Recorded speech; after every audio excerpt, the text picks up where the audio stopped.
The incident that happened at the Two Pines wedding chapel that put this whole gory story into motion has since become legend.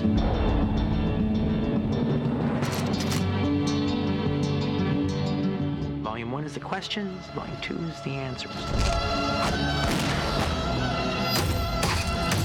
You and I have unfinished business.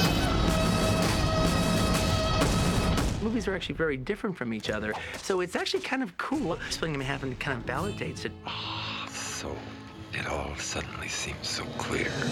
I walk down the street and it's almost become like a hello. It's like people see me on the street and they go, hey, when's Volume 2 coming out?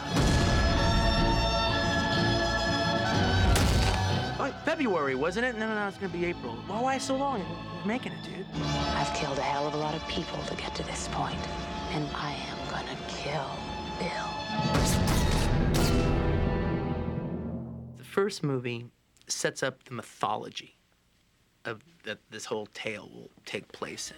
Some people have said, oh, there's not so much story. Well, it's a revenge story. What more story do you need, all right? 5 people did something bad to this person, and now they're just gonna make them pay, all right? And she's got the list of 5 names on it, and she's going down it, all right? There's not much more story. I mean, I could come up with some other crap that would be subterfuge, all right? But no, I hate that in movies. Let's get rid of the crap and let's just have the confidence to, tell a revenge movie, all right? The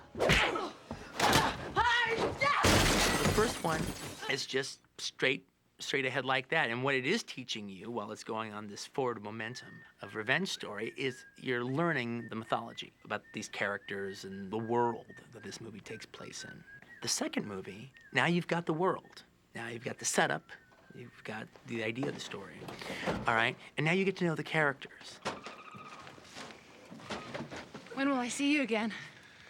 That's the title of my favorite soul song of the 70s. What? Nothing. When he tells me you're done. When do you think that might be? That, my dearest, depends entirely on you. Now remember, no sarcasm, no back talk. At least not for the first year or so. You're gonna have to let him warm up to you. He hates Caucasians, despises Americans, and has nothing but contempt for women. So in your case, it might take a little while. It's different in that, well, actually, to me, I mean, the majority of the story is really in Kill Bill 2. Kill Bill 1 is sort of like a fantastic, operatic, hysterical, wild fight sequence with a few scenes, and Lucy goes down and Vivica Fox goes down. But Volume 2 really has in it the unfolding of the bride's story and how it all happened, and Michael Madsen, who's magical in it, and a hysterical battle with my arch nemesis, the California mountain snake, Daryl Hannah, and of course, finally, this sort of incredibly intense confrontation. There's still a lot of action in it, but not as much of a body count, You're telling me she cut her way through 88 bodyguards before she got to Oren? No, there wasn't really 88 of them. They just called themselves the Crazy 88. How come? I don't know. I guess they thought it sounded cool. Anyhow, they all fell under her Hanzo sword. She's got a Hanzo sword? He made one for her. Didn't he swear a blood oath to never make another sword? It would appear he has broken it. Now you know the mythology. When they refer to a Hattori Hanzo sword, you know what that is. You know how important it is. You know who Hattori Hanzo is. You know that it's a big deal, all right? When they refer to the Crazy 88 and Oren, you know who that is. You know what's happened. You know that this woman's fought a war.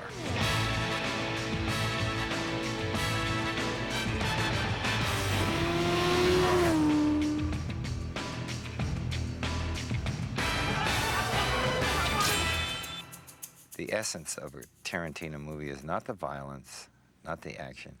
It's the inside look at the mind and the heart of violent people.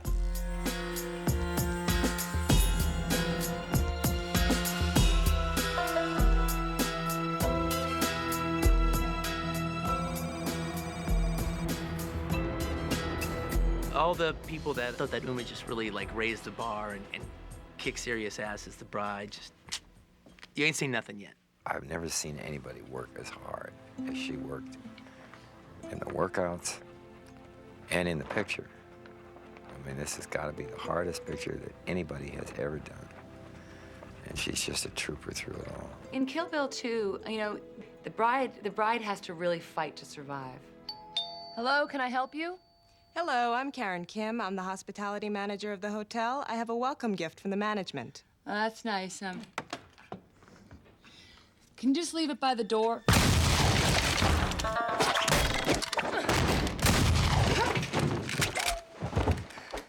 You pretty good with that shotgun? Not that I have to be at this range. Well, guess what? I'm better than Annie Oakley, and I got you right in my sight. So let's talk. Karen, I just found out right now, not a moment before you blew a hole through the door, that I'm pregnant. What is this? On the floor by the door is a strip that says I'm pregnant. Bull. Any other time, you'd be 100% right. But this time, you're 100% wrong. I'm the deadliest woman in the world. But right now, I'm just scared of my baby. Please. Just look at the strip. It's important to me to watch someone who loses and fights to play again. That's what moves me. And this character is like that in spades. And that's life, you know? I mean, this is a total fantasy, mad movie, but there's something of that kind of courage and bravery at the center of this character. And that's what I find most compelling about it.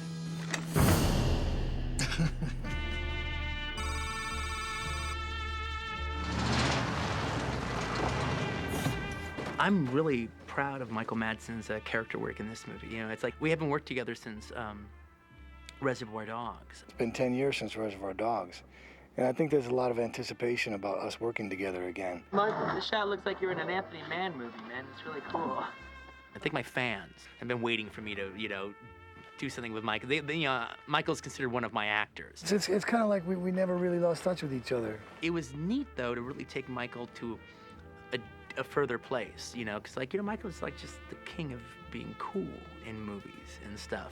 And it was great stripping that away and giving him this character that's, like, you know, quite complex, actually, you know. You feel strange emotions for them. There's aspects about his character that he's kind of one of the most sympathetic people in the movie. She is coming, and she's coming to kill you. And unless you accept my assistance, I have no doubt she will succeed.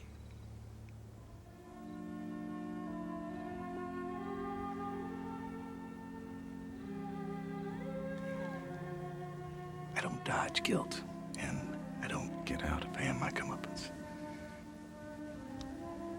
Can we just forget the past? That woman deserves her revenge.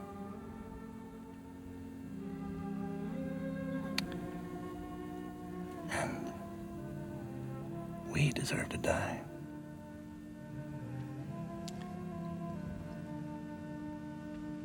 But then again, so does she.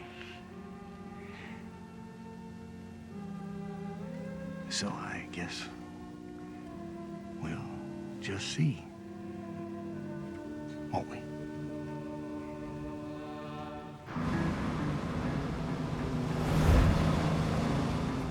My code name is California Mountain Snake, and I'm just bad. I got a bad attitude. And now I'm gonna kill you too.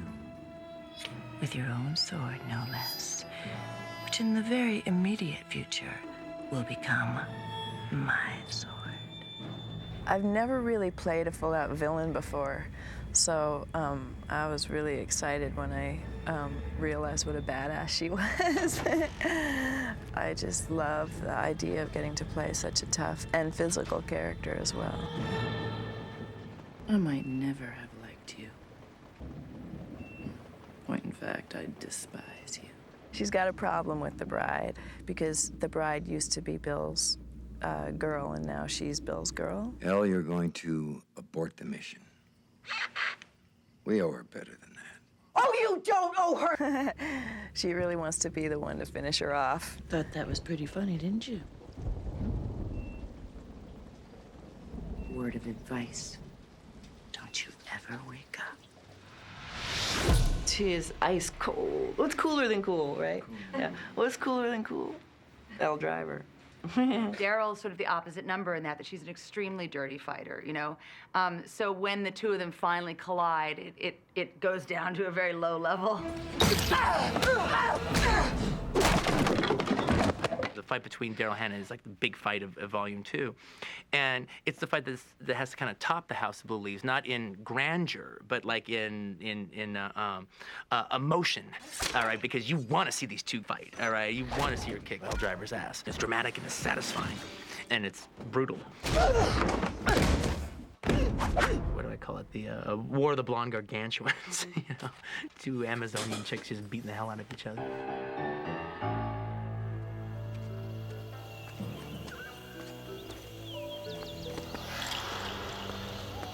Uma done the Pai Mei sequence already. And so by the time she fought Daryl, she had fought Gordon Liu twice in two different characters. What? Yeah, what?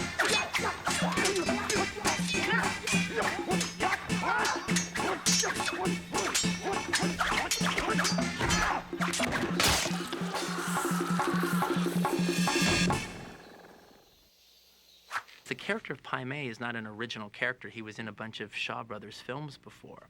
And so the thing is, Gordon Liu, he'd already played the head of the Crazy 88, and he loved the character of Pai Mei from reading the script. And he's the king, he's the man, he's the master killer. 36 Chambers of Shaolin. It's actually considered like maybe one of the top 3 or 4 old school kung fu films. And not only that, there's also this wonderful iconic filmic symmetry. Gordon Liu fought Pai Mei, the real, you know, the character Pai Mei in a couple of movies when he was younger. So now it's kind of cool. He's older now. Now he gets to, he was always the hero. Now he gets to be the bad guy. Now he gets to play the villain that he was always fighting against. So, allow me to impart a word to the wise. Whatever Pai Mei says, obey. If you throw any American sass his way, he'll snap your back and your neck like they were twigs. And that will be the story of you. If you're my age, you grew up with the TV show Kung Fu. TV show Kung Fu was one of those series that happens every like 3 years that becomes like a pop culture phenomenon. And those series stars are almost like rock stars for like a little bit of time.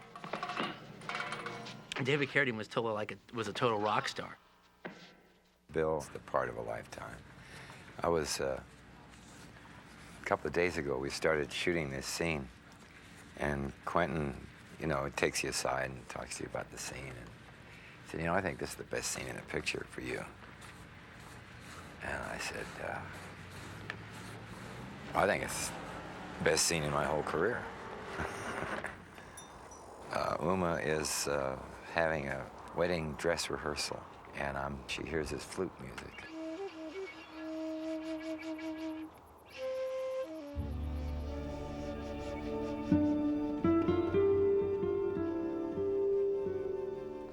Doesn't know whether it's in her head or if it's really happening.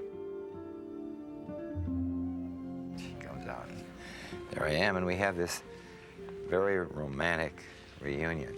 This moment, I'm looking at the most beautiful bride these old eyes have ever seen. Why are you here? Last look.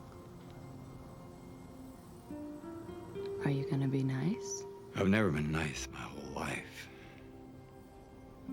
But I'll do my best to be sweet. Just about everything that happens in this picture is Quentin's idea. I brought the flute to the workouts in L.A., and I would play it every morning. And he dreamed up the idea of using it in this scene. You know, it's the first time you see me, and it's the flute that tells you that I'm about to appear. And the flute I'm using here is one of the flutes from the Kung Fu series. Quentin likes these homages. What's cool is for like an entire generation who doesn't know about Kung Fu, doesn't know about Death Race 2000, all right, doesn't know about the Long Riders, he won't be David Carradine. He'll be Bill. Do I look pretty? Oh, yeah. The way he'll always be Kwai Chang Caine to me, he will always be Bill. There's a nobility about Bill, and at the same time, he's, you know, one of the most evil people that you've ever met in your life. Was my reaction really that surprising? Yes, it was. Could you do what you did? Of course you could. But I never thought you would or could do that to me. I'm really sorry, kiddo. But you thought wrong. You know, I did 11 Shakespearean plays, and that guy writes pretty good, too. Quentin is top of the heap for me. Cut! All right. This, I heard you were driving a truck. My pussy wagon died on me. The pussy died.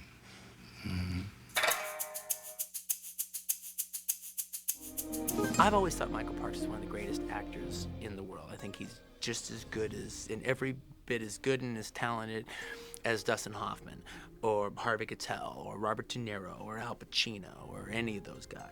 I'd cast Michael Parks to play the character he plays in Volume 1, Texas Ranger Earl McGraw, which is his encore performance. It's the exact same character he plays in Dusk Till Dawn.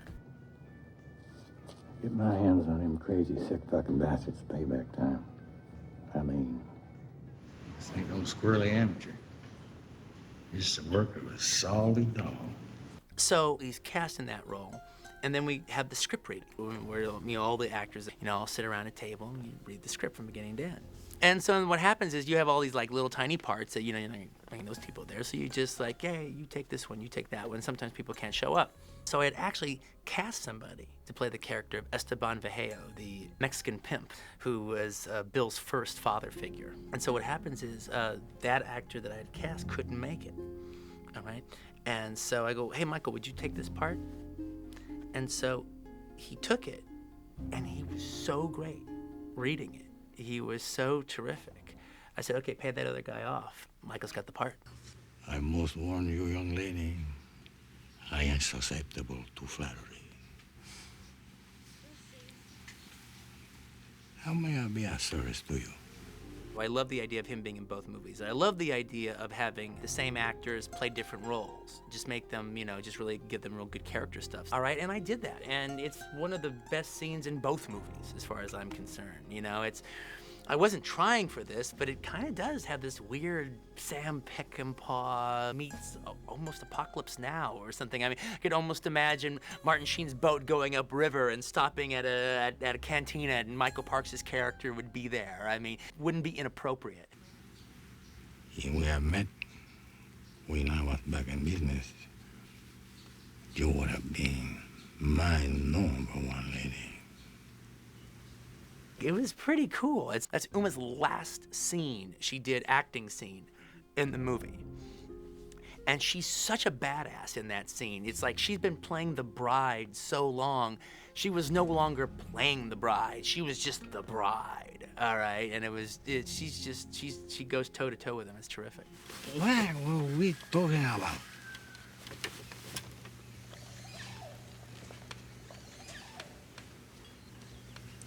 Bill. Where's Bill? Volume 1 was mostly like Japanese samurai and Hong Kong kung fu films and stuff, with a little bit of spaghetti western. Here, this is much more the spaghetti western. That was kind of the whole idea, is that Volume 1 would be more like a kung fu film, be more from the East, all right, and Part 2 would be more from the West, all right, but in particularly spaghetti western operatic, view. But there's still the most full-on old school Shaw Brothers sequence, in both movies is in Volume 2, and that's the whole Pai Mei sequence that we shot exactly like a Shaw Brothers film.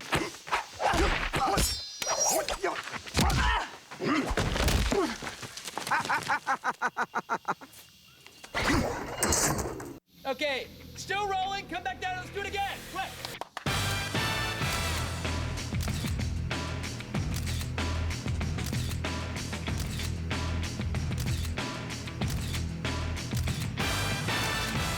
There's some of those auteur critics that are like, wow, this is really cool. He's kicking up his game visually, and it's even more cinematic and more command of style. And he's proving he can do action. He's throwing his hat in the ring with the big boys and everything. So that's one group. Then another group is like, whoa, wait a minute. What's this direction? I like the dialogue. I like Quentin's dialogue. I like Quentin's characters. What happened to that? The amount of venom that can be delivered from a single bite can be gargantuan. I've always liked that word, gargantuan.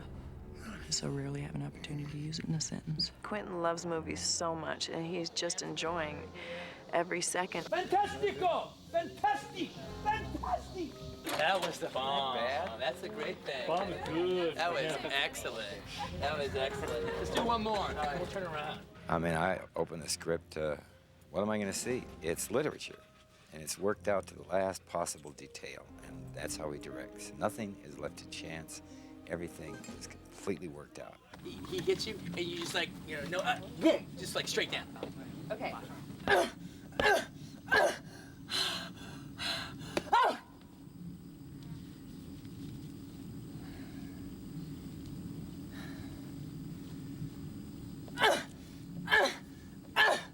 Cut. Great. Excellent. Check the gate.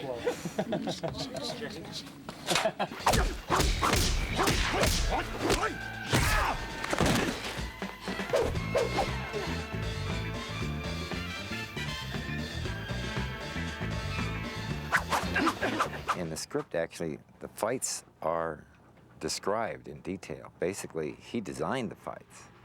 I mean, he basically was the choreographer. When he first talked to Yuen Wu-ping about him coming in and doing the picture, and that was an idea he had. Why not have this guy from Crouching Tiger and Matrix, that did all these wonderful things. And he, went through a lot of stuff with Wu-ping, and Wu-ping said, what do you need me for? And the truth is that he doesn't need anybody else. I mean, he could probably make these movies all by himself. Something about Quentin's sensibility, that he creates his own world, he creates his own style. And with his combination with Quentin and the master, it's just an exciting, different style that you haven't really seen before.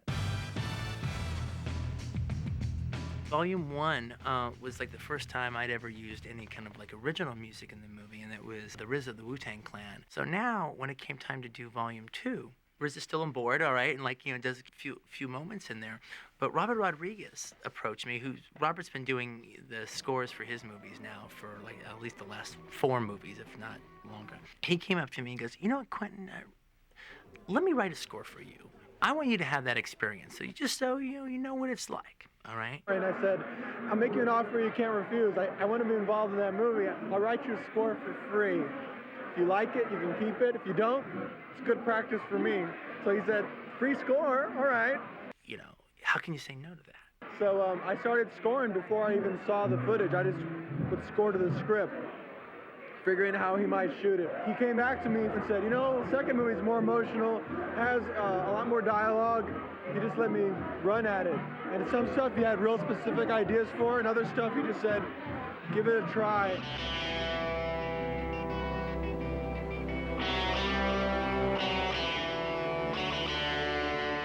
Robert's music is fantastic in it. It's been such a great experience working with him. Some people ask, so you want to do that again? And I go, maybe with Robert. Maybe I'd do it again with Robert. I don't think I want to go find anybody else, all right?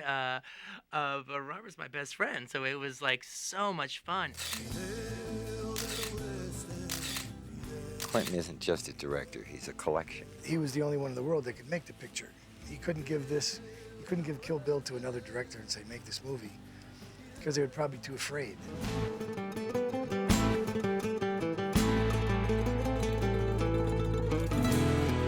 He's the only one that can get away with it, let's face it. God bless him.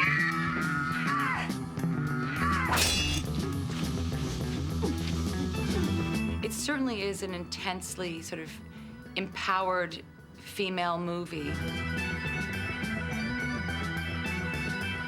It's mind-boggling.